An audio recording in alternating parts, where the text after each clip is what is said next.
Hello friends, real life video में आपका स्वागत है। तो ये है फिजिक्स पार्ट 2। तो इसमें आप लोग को आज मैं बताऊंगा कि इलेक्ट्रिसिटी से कौन कौन से टॉपिक्स इंपॉर्टेंट हैं। और आप आज का भी एग्ज़ाम देखेंगे अगर, तो उसमें भी क्वेश्चन पूछे गए हैं इलेक्ट्रिसिटी यानी विद्युत से। तो ये चैप्टर काफ़ी इंपॉर्टेंट है, एनसीईआरटी का ही है और एनसीईआरटी से ही क्वेश्चन पूछे जा रहे हैं। तो आप लोग कोशिश करेंगे कि इस चैप्टर को आप लोग एग्ज़ाम से पहले इस चैप्टर को टारगेट कर लें और इससे कोई भी क्वेश्चन आप लोग का मिस ना हो। तो वीडियो की शुरुआत करते हैं। तो इसमें कुछ बेसिक क्वेश्चन भी पूछे जाते हैं, जैसे कि ये है इस फॉर्मूले से I = Q/T से भी क्वेश्चन पूछे जाते हैं। या आपको पूछ लिया जाएगा कि 1 एम्पियर में, ठीक है। तो इस तरीके से जब इसमें लिखा है कि एक इलेक्ट्रॉन पर 1.6 × 10⁻⁻19 कूलाम का आवेश होता है, ठीक है। और इससे विद्युत आवेश की यानी उसकी एसआई यूनिट कूलाम होती है, ठीक है, इलेक्ट्रिक चार्ज की। और यहाँ से क्वेश्चन पूछे जाते हैं एम्पियर माइक्रो एम्पियर में कितने होते हैं, क्या होता है। ये पूरी थ्योरेटिकल आप इसको पढ़ लें, इस थ्योरी को आप अच्छे से पढ़ लें। और क्वेश्चन देख सकते हैं नीचे क्वेश्चन भी दिया हुआ है, न्यूमेरिकल भी साथ साथ क्वेश्चन दिए हुए हैं। नहीं तो आप यूथ कंपटीशन टाइम्स की बुक्स से अगर आप इसको पढ़ रहे हैं तो उसके बाद आप यूथ कंपटीशन टाइम्स की बुक का इस चैप्टर से क्वेश्चंस लगा सकते हैं। और ये क्वेश्चन काफ़ी इजी है, इसमें कुछ नहीं है। थोड़ा सा ध्यान रखना होता है। Q = I × T के फॉर्मूले से ये बनता है क्वेश्चन। इनसे क्वेश्चन एनटीपीसी में पूछे गए थे, तो ध्यान देने वाली बात है। न्यूमेरिकल भी पूछे जाएंगे आप लोगों को। और बाकी देखा जाए तो यहाँ से भी क्वेश्चन बन सकता है पोटेंशियल से। और ये जो फॉर्मूले हैं इसके सारे फॉर्मूले आप सीधे सीधे नोट कर सकते हैं। V = W/Q, इस फॉर्मूले से भी बहुत सारे क्वेश्चन बन रहे हैं, ठीक है, 1 वोल्ट से, ठीक है। तो इसकी वोल्ट की एसआई यूनिट है वो भी आप लोगों से पूछा जा सकता है, ठीक है। विभवांतर की एसआई यूनिट क्या होती है। तो जैसे कि विद्युत विभवांतर की एसआई यूनिट वोल्ट होती है। तो ये चीज़ें आप लोगों से पूछ लिया जाता है। और देख लीजिए नीचे क्वेश्चन भी न्यूमेरिकल भी साथ साथ दिए हुए हैं, इनको भी सॉल्व करते हुए चले आप लोग न्यूमेरिकल्स को। और इसका जो पीडीएफ का लिंक है मैं आप लोग को दे दूंगा, हिंदी इंग्लिश दोनों में। तो आप लोग जाके आप लोग देख सकते हैं इसको, और इसकी पीडीएफ से ही आप लोग बना सकते हैं क्वेश्चंस। बाकी जो इलेक्ट्रिक सर्किट से क्वेश्चन पूछे जाते हैं नॉर्मली देख लीजिए, इस तरीके से ये पूछ सकता है डायग्राम बना के कि ये चीज़ क्या है, ठीक है। तो जैसे ये इलेक्ट्रिक सेल का डायग्राम होता है, ये बैटरी का होता है, ठीक है। और ये बल्ब का होता है और इसको, ठीक है, रेजिस्टेंस कहते हैं, ठीक है। तो एमीटर वोल्टमीटर ये सब चीज़ें ध्यान रखने वाली चीज़ें हैं इसमें जो जो चीज़ ली है।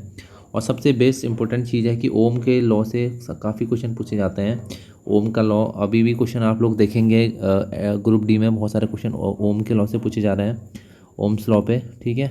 तो इसका सिंपल सा फॉर्मूला होता है V = I × R, ठीक है। तो यहाँ से थोड़ा सा इसकी थ्योरेटिकल भी आप लोग थ्योरी भी पढ़ लें, ठीक है। तो ओम होता है ये, ठीक है, प्रतिरोध कहते हैं जिसको।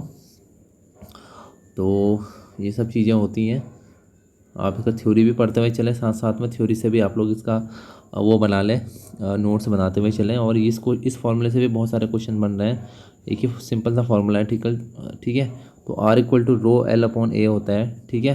तो रो यहाँ पर लिखा हुआ है, ठीक है। तो इसका एसआई यूनिट देख सकते हैं, ये भी पूछा जा सकता है। ओम मीटर होता है, ठीक है, ओम मीटर। तो ये चीज़ आप उनको नोट करते रहें, ठीक है। और ये भी पूछा जा सकता है, ये टेबल भी पूछी जा सकती है कि सबसे ज़्यादा, ठीक है, प्रतिरोध किसका होता है। तो देख सकते हैं सबसे कम आप लोग को देखने को मिलेगा सिल्वर का, और सबसे ज़्यादा आप लोग प्रतिरोध देखेंगे तो कागज़ का आपने को देख को मिल रहा है, ठीक है। और बाकी यहाँ से क्वेश्चंस भी बन रहे हैं, इसी फॉर्मूले से क्वेश्चन बन रहा है इसमें। ये देखिए आप अभी क्वेश्चन देखेंगे तो यहाँ से बेसिक क्वेश्चन उठाए गए हैं। R = ρL/A वाले चैप्टर से बेसिक क्वेश्चन उठाए गए हैं। आपके ग्रुप डी में जो देखे आए हैं उनको पता होगा कैसे क्वेश्चन पूछ रहा है। तो देख लीजिए ये क्वेश्चन को भी सॉल्व करते चलें कि एक चालक का प्रतिरोध किन कारकों पर निर्भर करता है। और बाकी इससे आप लोग सीरीज़ और ये सीरीज़ वाले चैप्टर जिससे हैं इससे न्यूमेरिकल पूछा जा रहा है। सीरीज़ में दे देगा आपको, ठीक है, दो प्रतिरोधों को आपको श्रेणी क्रम में दे देगा और उसका आप लोग को निकालना होगा। देख लीजिए यहाँ पे ये पूरा चैप्टर इसी बेस पे है, ठीक है। तो ये देख लीजिए सिंपल सा फॉर्मूला है सीरीज़ में, R1/R1 R2 +R3 ये। और अगर आप पैरेलल इसको ऐड करते हैं तो पैरेलल अलग फार्मूला होगा। तो ये सब चीज़ें क्वेश्चन आप लोग को चलते हुए चलना है। तो पैरेलल है, ठीक है, ये समानांतर है तो उसके लिए फार्मूला देख सकते हैं, उसके लिए अलग फार्मूला है। इस फार्मूले के बेस पे क्वेश्चन बनाए जा रहे हैं।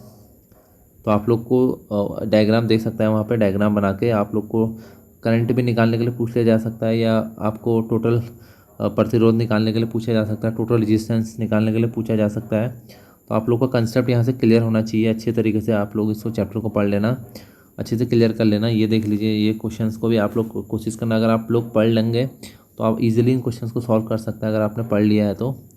और इस चैप्टर से अगर क्वेश्चन देखा जाए तो यहाँ से भी क्वेश्चन बहुत बनते हैं इस वाले फार्मूले से। तो सभी फार्मूले, जितने भी इंपॉर्टेंट फार्मूले हैं, इन सभी फार्मूले से क्वेश्चन बनने हैं यहाँ पे। H=I²/I²RT, ठीक है। हीट निकालने के लिए कहता है इसको, जूल का नियम होता है ये। तो सीधे भी पूछ सकता है जूल का नियम क्या है।